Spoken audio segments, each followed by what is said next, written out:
que é um artigo da Márcia Tiburi, que a Alana faz muita questão que eu leia, porque ela teme muito esse novo movimento que está surgindo de ódio contra as mulheres, e ela também, assim como eu, é fã da Márcia Tiburi, e artigos importantes como esse acabam ficando para lá, acabam sendo deixados de lado, simplesmente ali nas colunas, e não recebem a merecida atenção.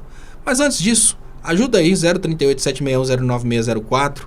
Eu creio que amanhã vai ser o dia que eu vou conseguir comprar o ar-condicionado e já volto com força total, porque o que me segurava... eu ia falar com vocês sobre isso. O que me segurava, né? Eu estava vivendo aquele momento assim dos últimos dias, não que eu não vá estudar mais, mas foi uma etapa aí de mais de 10 anos estudando, e essa etapa acabou.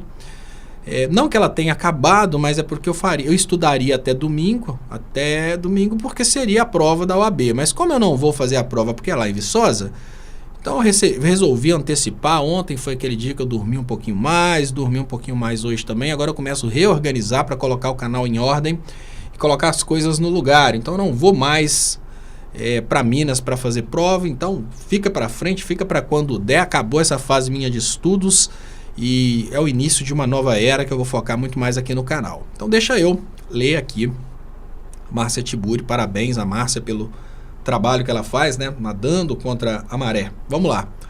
O ódio às mulheres pode ser controlado? Essa é a pergunta dela. Abre aspas. O ódio às mulheres é tão antigo e tão fundamental ao patriarcado que não há notícia de sociedade livre de misoginia, diz Márcia Tiburi. Eu vou falar sobre isso aqui, mas eu vou falar sobre isso ligando a religião, porque ela falou que a coisa é tão antiga, e a coisa é muito antiga, gente. Para quem não sabe, eu sou teólogo. E na teologia, lógico que a gente estuda a Bíblia, que todo mundo tem acesso, que foi uma Bíblia minuciosamente escolhida por seres humanos ali para controlar as pessoas. Mas existem vários escritos da mesma época da Bíblia que só não integram a Bíblia porque falam coisas contra os interesses daqueles que estão ali mandando no mundo, como por exemplo os papas da época. Um dos achados mais importantes a respeito dessa época é o Evangelho de Tomé. O Evangelho de Tomé, ele inspirou, dentre outras coisas, um filme que todo mundo deveria assistir, que é O Estigmata. Mas a parte do Evangelho de Tomé que eu vou trazer para vocês não é a parte que fala sobre a não necessidade das igrejas, porque o Deus está em todos os lugares.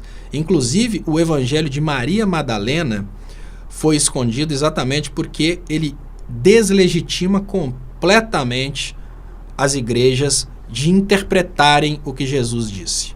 Maria Madalena falou, quando ela foi perguntada o que o mestre lhes disse, né? Só para introduzir, gente, a igreja não aceita isso de forma alguma. Ela criou a ideia de que o apóstolo mais importante seria o Pedro e etc. Mas, juntando todos os achados relacionados à igreja cristã, o início da igreja cristã, o apóstolo mais importante de Jesus Cristo era Maria Madalena, que não tem nada a ver com a tal prostituta que seria apedrejada.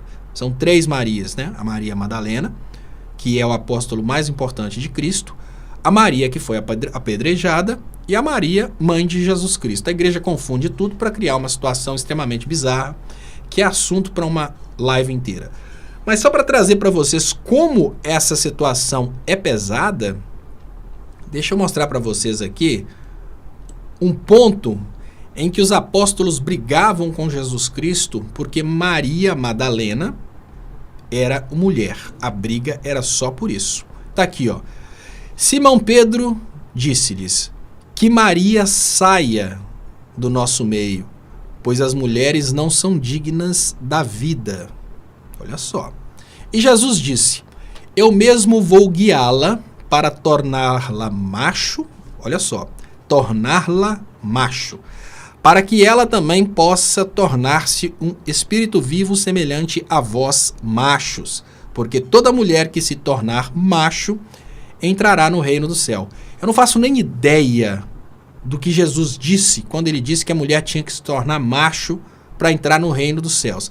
Mas ele teve a inteligência suficiente de não bater de frente com uma cultura que estava ali instalada, de que as mulheres, né, como disse aqui o Simão Pedro, não são dignas da vida. Né? Só para vocês terem uma ideia de como essa coisa que a Márcia Tiburi está denunciando é antiga. Nós estamos falando aqui de um escrito de Tomé, né, narrando um episódio com Jesus Cristo. Então vamos lá.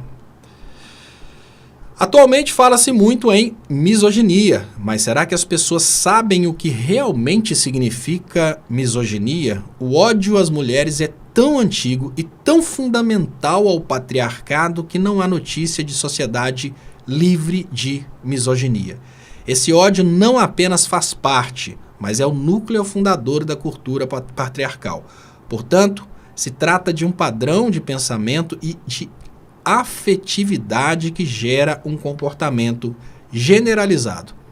Em termos gerais, isso quer dizer que o ódio às mulheres foi naturalizado e aceito como se não pudesse ser diferente. De tal maneira que até as próprias mulheres podem acabar tendo pensamentos, sentimentos e comportamentos misóginos. O problema, portanto, é de base. É o sistema patriarcal que instaura e reproduz o ódio contra as mulheres para se sustentar. A chamada masculinidade tóxica nada mais é do que o sintoma da mais evidente e atual de uma estrutura estruturante.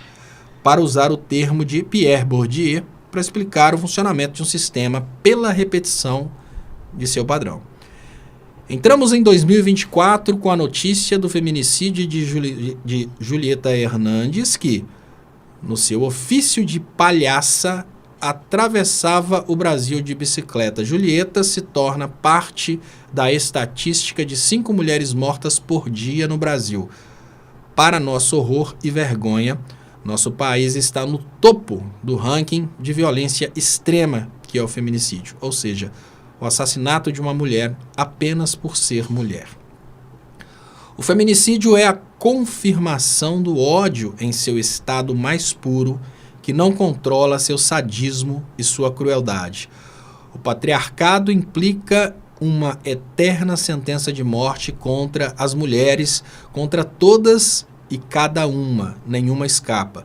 Mulheres de todas as raças, classes, gêneros, idades, sejam insubmissas ou obedientes, livres ou oprimidas. Todas estão sentenciadas de morte e podem se considerar sobreviventes.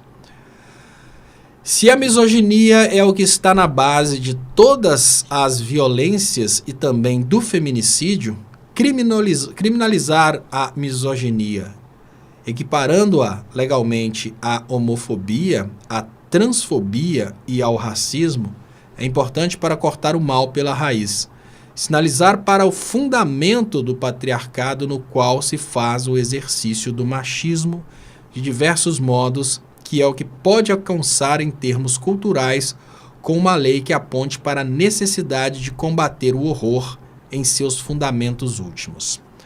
Atualmente parece haver um gozo machista acima do habitual na cultura patriarcal, na qual homens não se contentam com privilégios de gênero, mas exigem a humilhação e a morte, e se regozijam nela. Na contramão, homens que se dizem não machistas não abrem a boca para criticar seus pares ou defender as mulheres. Raramente homens que se dizem não machistas se manifestam contra o ódio às mulheres. Certamente acreditam que essa defesa não lhes concerne. Contudo, o silêncio pode esconder a conivência.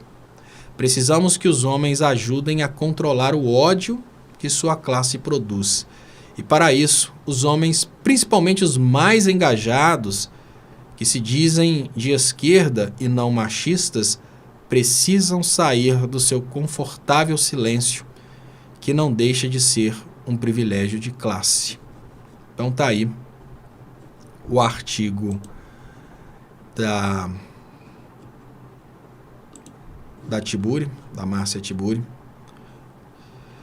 E parabéns, né? Ela tem feito um trabalho muito grande contra o ódio às mulheres.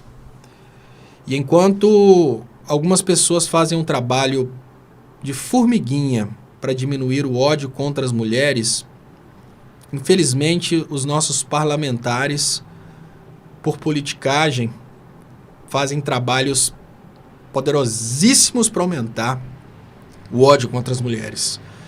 Enquanto algumas pessoas fazem um trabalho de formiguinha para tentar diminuir esse sentimento machista de destruição das mulheres, de ódio das mulheres, Poder Judiciário, Ministério Público, eles trabalham arduamente para criar o ódio contra as mulheres. Enquanto algumas pessoas trazem filosofia, né, igual ela trouxe, muito importante, essa coisa da repetição do Pierre Bourdieu, que é muito importante, né? Vou fazer isso porque sempre foi feito assim. E tentam fundamentar de forma muito estruturada o porquê acontece esse machismo. Nós temos pessoas em todas as esferas do poder trabalhando para que os homens tenham cada vez mais ódio das mulheres. E aí surgem movimentos que incentivam cada vez mais ódio contra as mulheres, como se realmente as mulheres fossem um inimigo. E o grande problema é que todo movimento que dá aceitação pública, todo movimento que dá engajamento, todo movimento que dá visualizações, cresce. Então tá de parabéns a Márcia Tiburi, que continue trazendo filosofia para fundamentar o fim do ódio contra as mulheres, porque a situação está indo para o contrário. Nós, como sociedade, as esferas de poder e as leis estão trabalhando da melhor forma possível para produzir o maior ódio possível contra as mulheres.